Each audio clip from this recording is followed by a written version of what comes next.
let's talk about the potential 2022 class of quarterbacks. Who are the principal players? What should I know if I'm walking into this Colt? Well, you're going to want to know Spencer Rattler at Oklahoma and Sam Howell at North Carolina. Those are the two that are kind of obvious pro prospects, high level, been good since they got there. Now, Spencer Rattler had to sit behind Jalen Hurts for a year. Sam Howell was good the moment he got there. I mean, the first game he ever played, true freshman, starting against South Carolina. South Carolina bombs a punt to the 4. North Carolina needs a touchdown to win the game. He takes him on a 96-yard drive to win the game. First game he ever played. So he's just been that guy since he got on campus.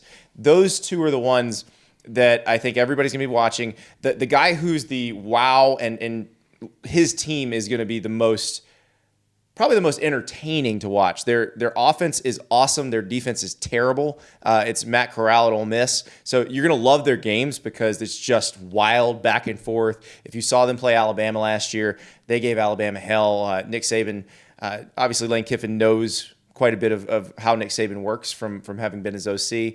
But what Lane is doing, kind of marrying the old Baylor offense with what he used to do at Alabama, just drives opposing defensive coaches crazy because, they go for it on fourth down almost every time when they're fourth and short. But then you've got Corral. And when he came into the quarterback competition last year, he thought, okay, can he win this? Because the guy he was going with against this guy named John Rice Plumlee, who is lightning fast, really good runner, also a very good baseball prospect. And the thought was, okay, maybe Plumlee has a little more athletic gifts, and they go with that because they don't know what kind of offensive line they have. But Corral, his arm is outstanding. He is athletic. I don't even think athletic enough is the right phrase. He's a good athlete. He can escape. He's not necessarily going to escape, or you're not going to use him as a Lamar Jackson like weapon, but he will escape trouble, get you out of a bad play into a neutral or a good play. But here's the problem with Matt Corral. He had 2 games last year where he combined for 11 interceptions. He threw 6 interceptions against Arkansas and 5 against LSU. He only had 3 the rest of the year. But those 2, and against Arkansas, I was just like, what are you doing? Why are you trying to fit those balls into those windows?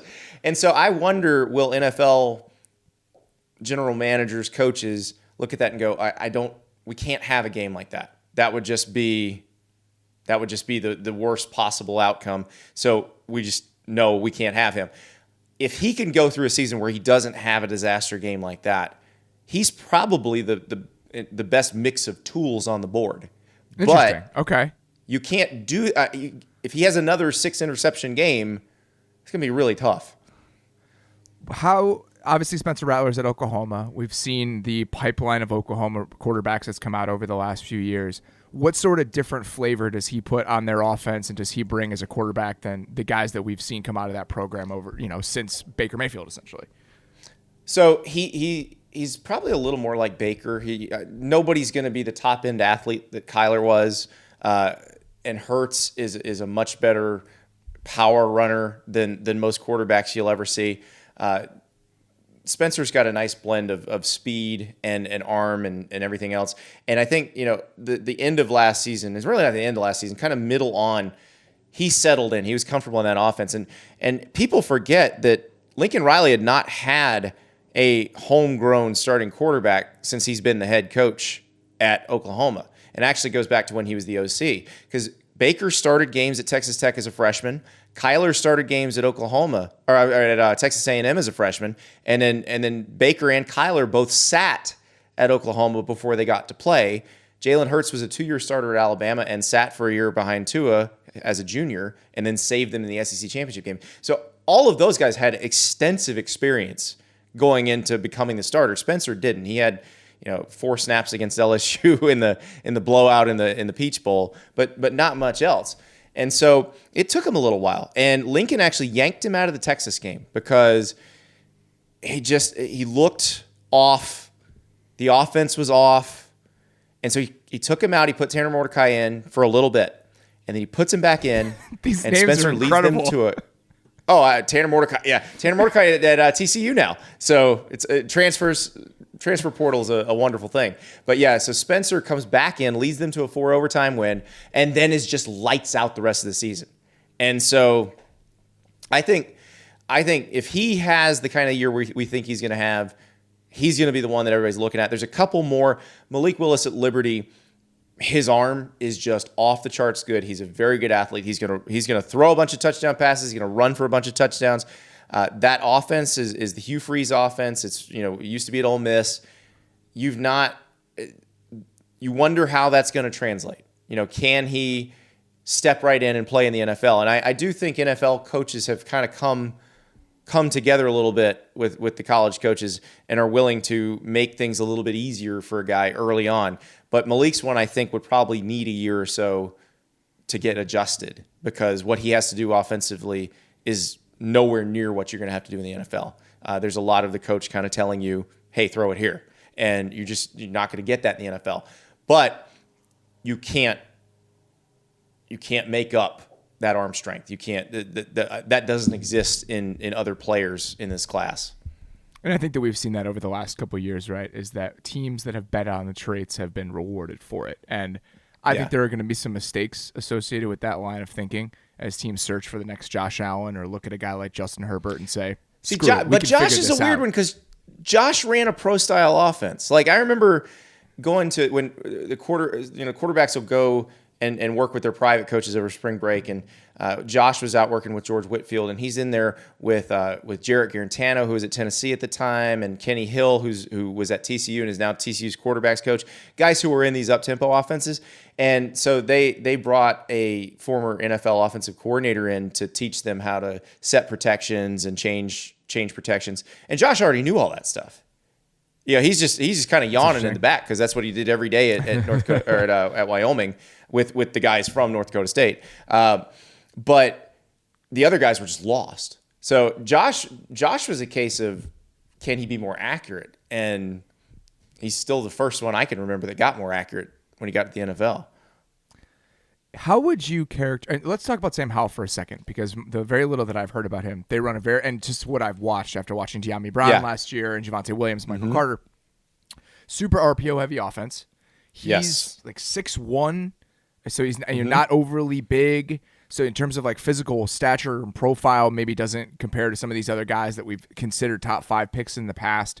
What aspects of his game do you think make him worthwhile as somebody who could be a consideration that high in the draft? Is unflappableness a word? Is that, I don't know if that's a word, but in quarterback parlance, I think it is. It's not that he doesn't care. It's just that nothing really bothers him.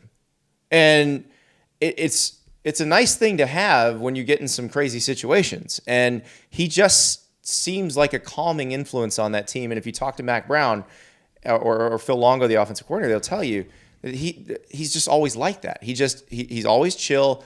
Nothing ever seems to get to him. He doesn't get rattled. And I think that helps, especially, if you're going to go to a bad NFL team, there are going to be some situations that are going to rattle you. Trevor Lawrence is kind of one of those guys. He's one of those, we'll be fine.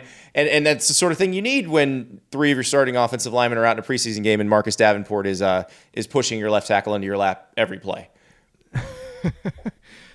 Phil Longo's background is interesting, huh?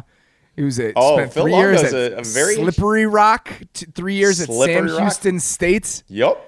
I mean, and almost got the UCF head coaching job. Yep. I mean, clearly that team is really good. I mean, obviously they are just pumping out prospects from that North Carolina offense, which isn't something they've done over the last decade.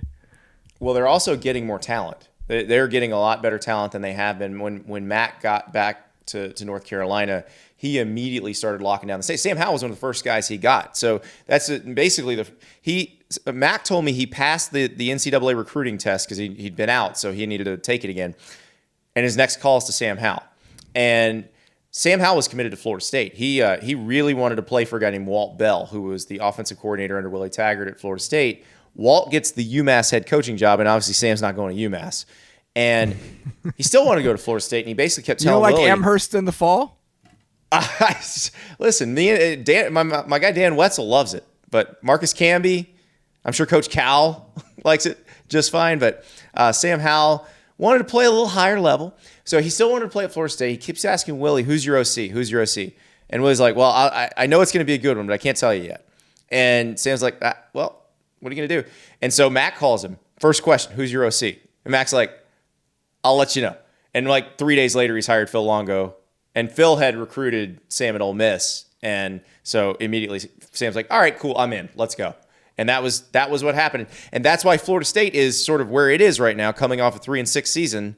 And North Carolina is coming off a season where they went to the Orange Bowl and now potentially could have a double-digit win year.